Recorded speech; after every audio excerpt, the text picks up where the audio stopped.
Hello and welcome back to Read Becca. So my lovely assistant Cinnamon is snoozing here as a moral support for this book haul, I think. I'm sitting on the floor here because we've got a massive pile. I went a little overboard as per usual. I have mentioned in a past, I think, weekly check-in that I let myself go a little overboard for my birthday, really, is what that is. So I went to half-price books that I don't normally go to, and they had a really good selection. And then I also spotted something that I really wanted and I talk about frequently on this channel and didn't have on hand, but I saw it on sale at Book Outlet and had to have it. So I've got a box and 2 bags of books here to go through, so we will try to get through it pretty quickly. So first up, we'll go with the piece de resistance, the box set of Anne of Green Gables. This is an absolute all-time favorite. It's got so much nostalgia for me as a child. I've read quite a few of these books. I never had the full set, but I read all of the ones I had over and over, and so I'm super pleased to have the very lovely box set. It's really nice. I'll let me pull these out. So this is a series about an orphan named Anne who she's had kind of a tough life, like really hard, and she gets adopted by a couple who run a farm, but they adopted a boy, not a girl, and so they are ready to send her back, but they kind of have a soft spot for her, even though she's very flamboyant and dramatic, and she wins them over. And so this is all her childhood and her growing up with them, and this is all set on Prince Edward Island, and it's just a very sweet, cozy series that is so beautiful and kind of small town drama and life. It's wonderful. So let's run through these. These have really gorgeous painted covers. We've got Anne of Green Gables, Anne of Avonlea, Anne of the Island, Anne of Ingleside, Anne's House of Dreams, Anne of Windy Willows, love that one, Rainbow Valley, and Bella of Ingleside. And so I'm super happy to have those. They are absolutely gorgeous. Then other stuff I filled out my order from Book Outlet with. First I got a nonfiction book, The History of the Future by Blake J. Harris, and this is a lot chunkier than I expected. This has been on my library wish list for a long time, and I think this is all about the development of virtual reality, and specifically the Oculus company who developed the Oculus Rift, the Facebook buyout of them, I believe. So this has a lot about that kind of corporate side of things, as well as virtual reality as a technology, and that's just an interesting topic to me, so I have been interested in getting to this one.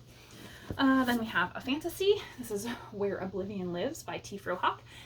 This is Angels and Demons in historical 1930s Spain, and there is a musical element to this. I think there is a violin that is like the key to saving humanity, but our main character, Diago, appropriately, is a mix of a demon and angel, I believe, and is trying to get this violin. So it sounds very interesting. Teresa Frohock is a very well-loved author in kind of the circles that I run in with fantasy, so very interesting. Then this one I'm super happy to have. This is a beautiful naked hardback of The Dragon Waiting by John M. Ford. This one was out of print for like 2 decades, and then Tor just picked this up for the Essentials line, and so fortunately it is now back in print again. And this is another historical fantasy with 4 characters who are kind of all magical, and they are trying to secure the English throne for Richard, Duke of Gloucester, and make him Richard III. So kind of historical magic, and then tampering with politics. Very fun. The next one is one I'm so happy to have. This is The Strange Bird by Jeff Vandermeer. This is an absolute all-time favorite of mine. I loved Born, and this is set in the same world as Born. It is kind of happening concurrently to Born as well. So you don't need to absolutely have read it, but I think it adds a lot to have read Born first. And this one I would say is for people who loved This Is How You Lose the Time War, it has that same kind of very abstract but beautiful, and there's a love story at the heart of it. And there's so much going on in this tiny little novella that is wonderful and beautiful, and it made me cry. I would say this has some pretty graphic content. There is a major experimentation element to both Born and this, and so if you can't get over that kind of animal cruelty comes into it, I knew that going in and kind of trusted Vandermeer, because that is something that I have a very hard time with, and it was so worth it. So highly recommend this one. I'm really happy to have it. I want to reread it soon. The next one I'm a little up in the air on. This is Interference by Sue Burke. The first novel in this duology, Semiosis, is on my 5-star prediction. So this could be great, but I got this for I think $2 because I think this has not done as well.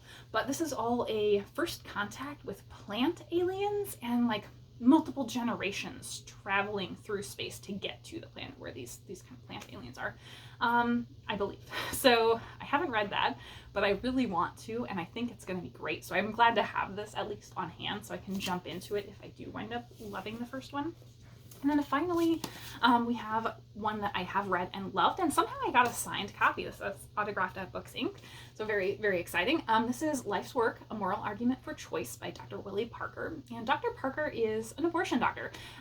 He is also a Christian and a Black man. And so he kind of talks about how as a younger person and being very involved in the church, he really followed what the church was telling him, regardless of whether it was biblically supported.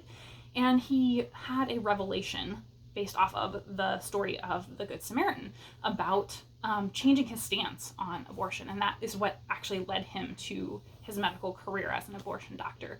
And so he very much uses that foundation of speaking emotionally from his experiences and the way that abortion affects the Black community.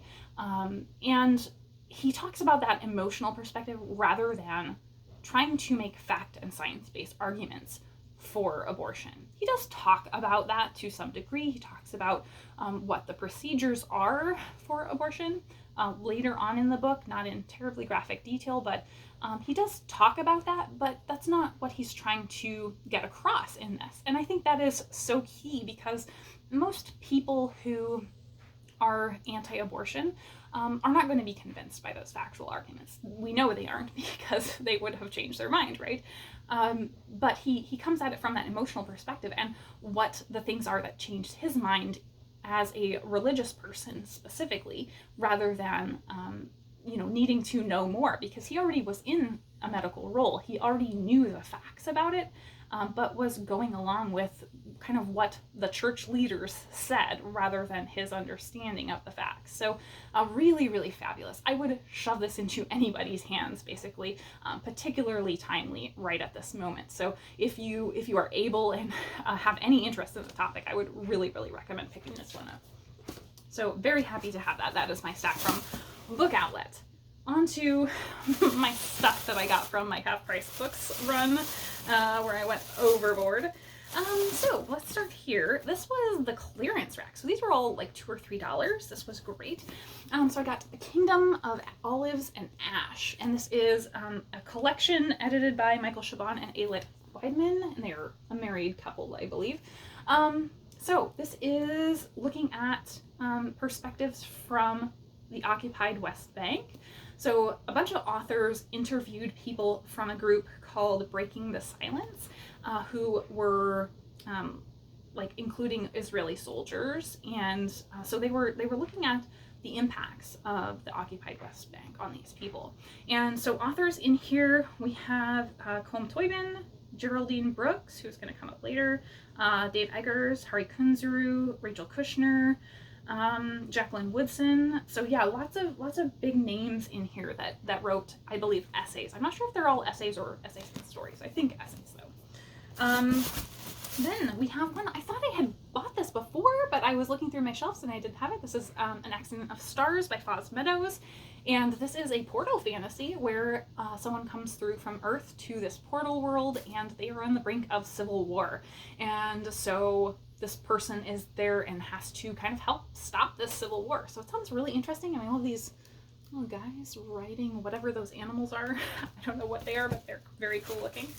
Then I got one I don't know very much about. This is the Bar Harbor Retirement Home for Famous Writers by Terry Lynn DeFino. And this one, I remember hearing somebody talk about it, but I can't remember exactly what it was all about, other than that, yeah, it's about all of these elderly retired authors and them kind of interacting with each other. That just sounded really interesting. I love books about books, obviously. Next one. This one likely needs no introduction because this is a BookTube darling. The Warden by Anthony Trollope. How did I find this for $2? Yeah, very, very pleased to have this. This was everywhere at Booktober, so I'm not really going to talk about this. But yeah, this is an absolute beloved classic on BookTube. I'm very happy to have it. I haven't read any Trollope.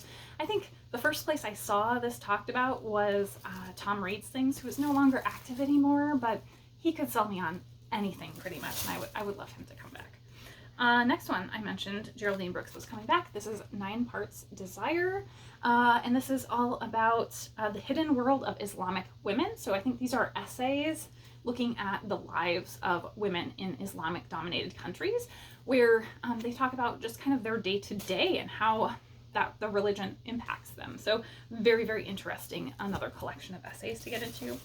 And then finally on my clearance stuff was The Bookman by Levi Tidar. And you may recall just a couple weeks ago, Shannon from That's So Poe and I finished up the Best of World SF, which was edited by Levi Tidar. And I've never read any of his novels, so I was very excited to pick this up.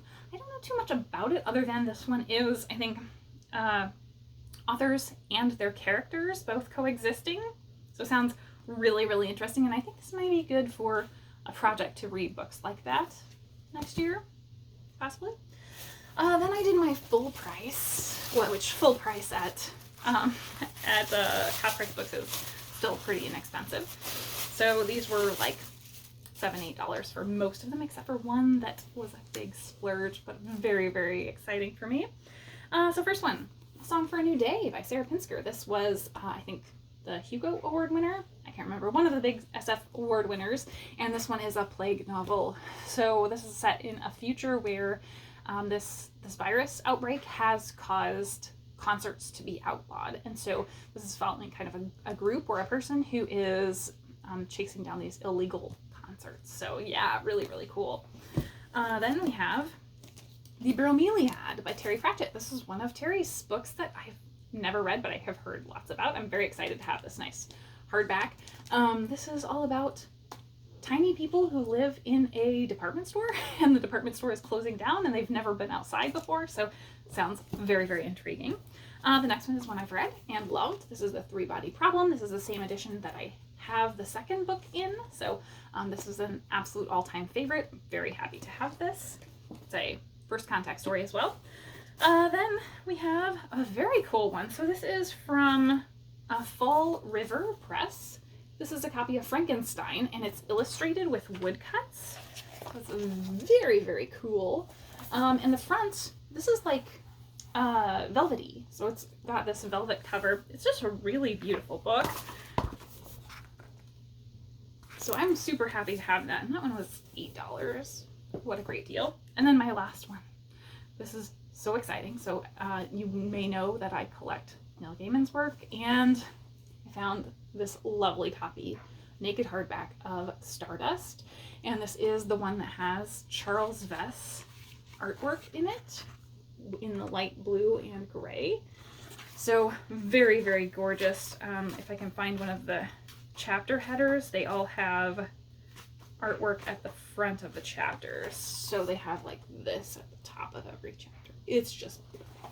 So this is one I don't actually own. I don't own any other copies of Stardust, I don't think. So I'm very happy to have this. This is another favorite of all time, one I really want to reread. So beautiful, glorious way to end this haul. So now that I'm surrounded by books, and Cinnamon was very helpful in his assisting here, thank you so very much for watching my overwhelming birthday haul.